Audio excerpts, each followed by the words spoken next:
You catch yourself analyzing why you're drawn to certain people and repelled by others. The sharp professional who commands the room. The quiet artist with paint-stained fingers. The friend who laughs too loudly at their own jokes. Your attractions make no logical sense, and that bothers you more than you'd admit. Most people treat attraction like a personal choice, as if you deliberately decided to feel butterflies around someone who's completely wrong for you on paper. Society pushes this narrative that you control your romantic preferences through willpower and smart decision-making. You've probably tried to talk yourself out of crushes or force feelings for someone who checks all the right boxes. Here's what nobody tells you. Attraction isn't revealing your preferences. It's revealing you. Carl Jung spent decades studying how we project our unconscious onto others. When you feel that magnetic pull towards someone, you're not just responding to their qualities. You're encountering aspects of yourself that you've either rejected or never fully developed. The confident person attracts you because confidence is what you're seeking within yourself. The creative spirit draws you in because your own creativity feels buried under responsibilities and expectations. This explains why attraction often feels so uncomfortable. You're face-to-face with your own psychological landscape, reflected in another person. The qualities that captivate you most intensely are often the ones you judge harshest in yourself or desperately wish you possessed. Think about your last few romantic interests. What did they have in common? Strip away the surface details about height, career, or humor style. Look deeper. The thread connecting them likely points to something unresolved within your own psyche. Alfred Adler understood this when he wrote about individual psychology. We're constantly striving toward an idealized version of ourselves, and attraction often points toward qualities that would complete our self-concept. The person who seems effortlessly social appeals to your buried desire for connection.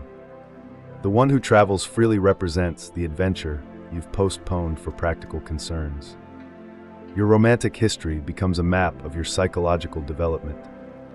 Each attraction reveals another piece of your authentic self trying to emerge. Each rejection or unrequited feeling shows you where you still feel incomplete or unworthy. This perspective shifts everything.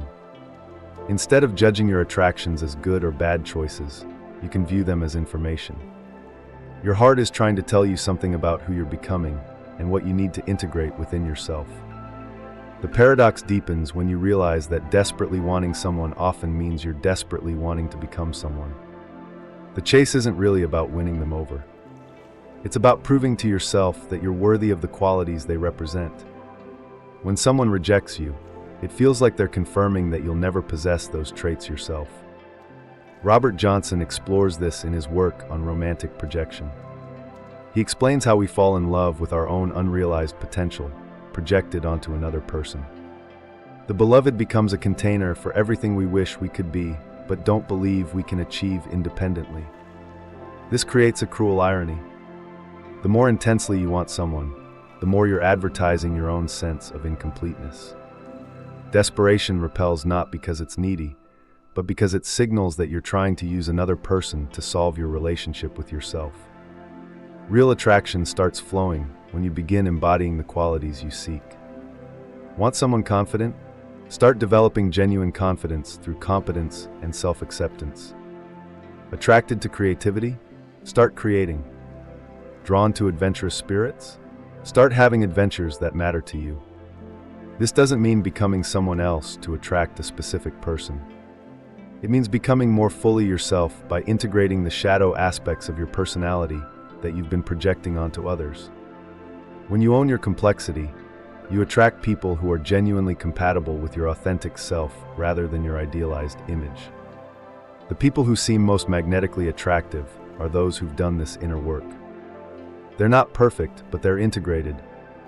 They've stopped trying to find themselves in other people because they've learned to recognize themselves clearly. This self-possession creates the kind of natural confidence that draws others without effort or manipulation. Your next romantic attraction will tell you something important about your psychological state. Listen to what it's saying. The person captivating your attention right now is holding up a mirror to parts of yourself that want recognition and development. Stop judging your heart for wanting what it wants. Start asking why it wants what it wants. The answer will teach you more about love than any dating advice ever could.